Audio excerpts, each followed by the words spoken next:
The movie opens in a very distant future, on a planet called Arrakis, where spice, a valuable substance that's used for various things, such as interstellar travel, is mined abundantly.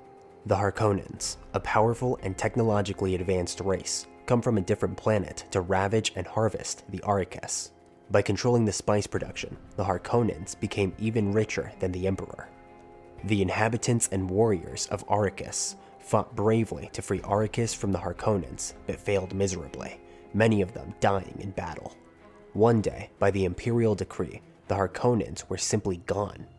On a different planet, known as Caladan, the homeworld of the House Atreides, the ruler's son, Paul, wakes up after having the same dream again.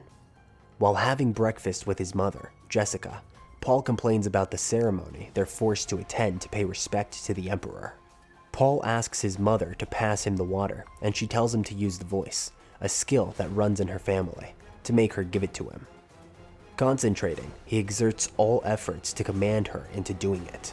Seconds later, she gets control of herself and tells him that he's almost there. Later, Paul goes to his room and reads about the planet they're about to move to.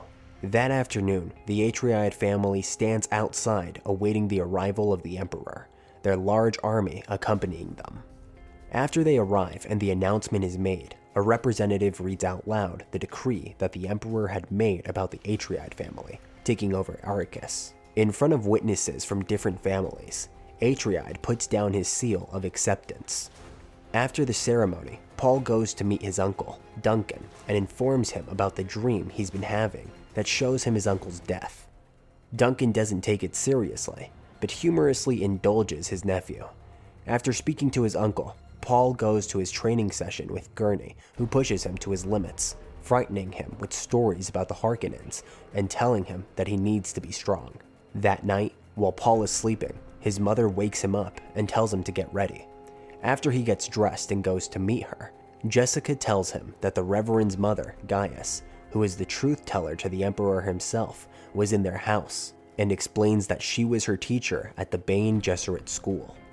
Jessica tells him that Gaius would like to meet him. When he meets the elderly woman, she asks him to put his hand inside a small box and threatens to kill him with a poison needle if he takes it out. Suddenly, Paul begins to feel excruciating pain, letting Gaius into his dream. When the test is over, he allows him to remove his hand, and he sighs in relief. Gaius leaves, accompanied by Jessica, chastising her on the way. She tells her that she was ordered to bear only a girl, but her pride had made her think she could give birth to the Kwisatz Haderach.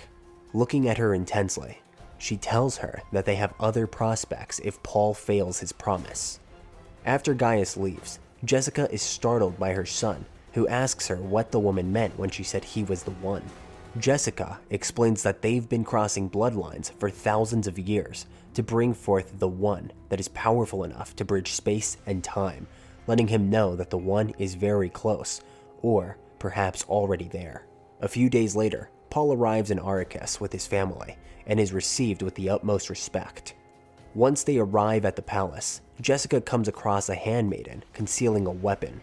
When confronted, she presents the weapon and tells Jessica that if they're truly the one, then the weapon was meant for them.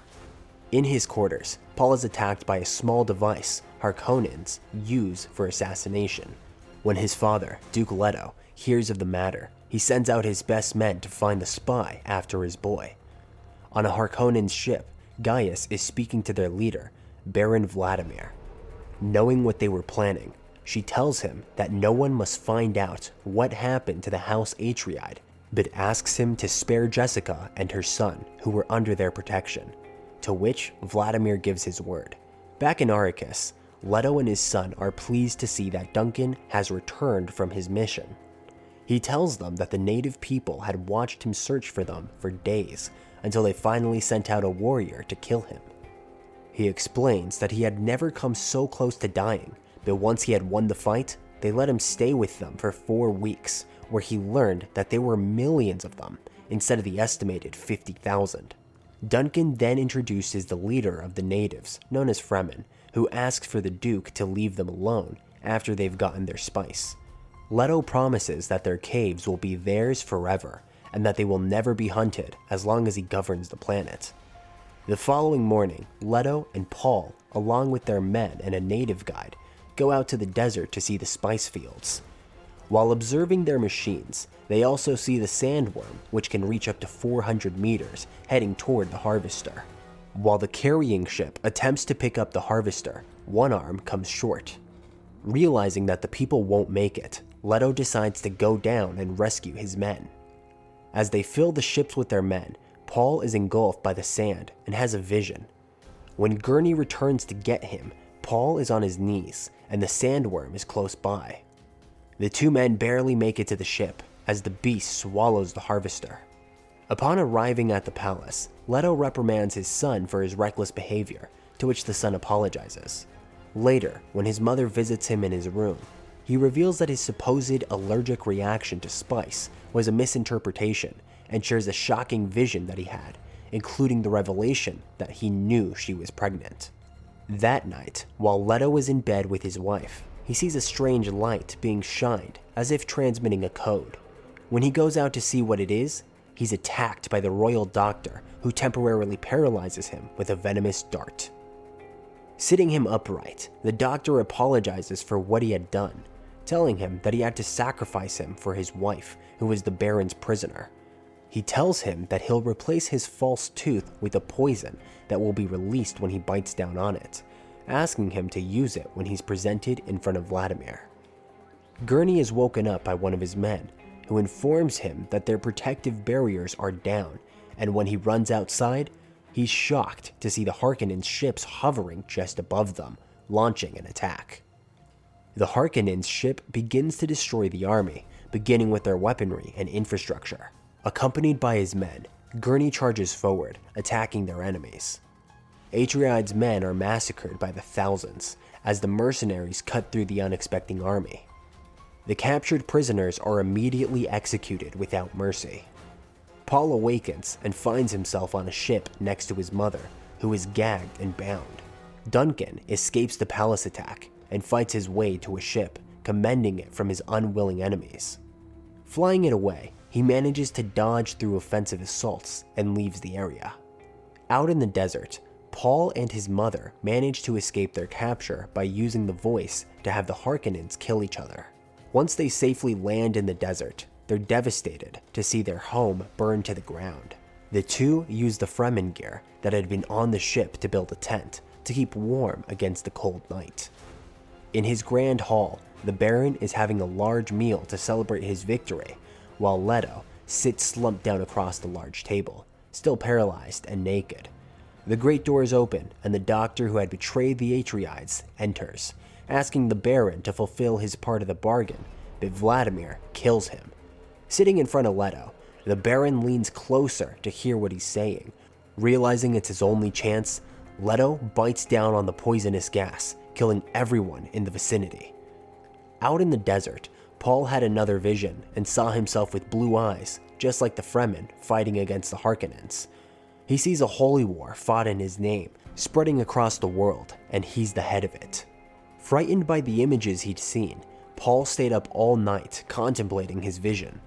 The next morning, Paul and Jessica leave their tent and are found by Duncan and the native guide, Liette. She takes them to an old ecological site and lets them settle in.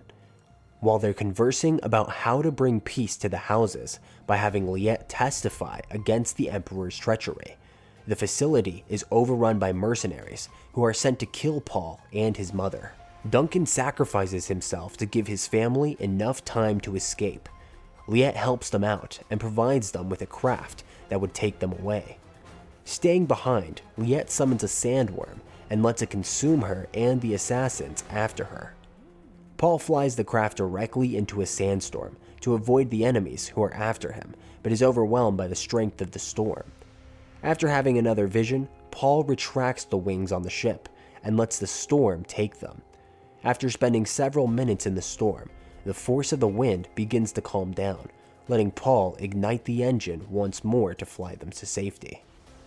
In the Harkonnens' ship, the Baron has survived the attack and is getting medical treatment to cleanse his body from the poison.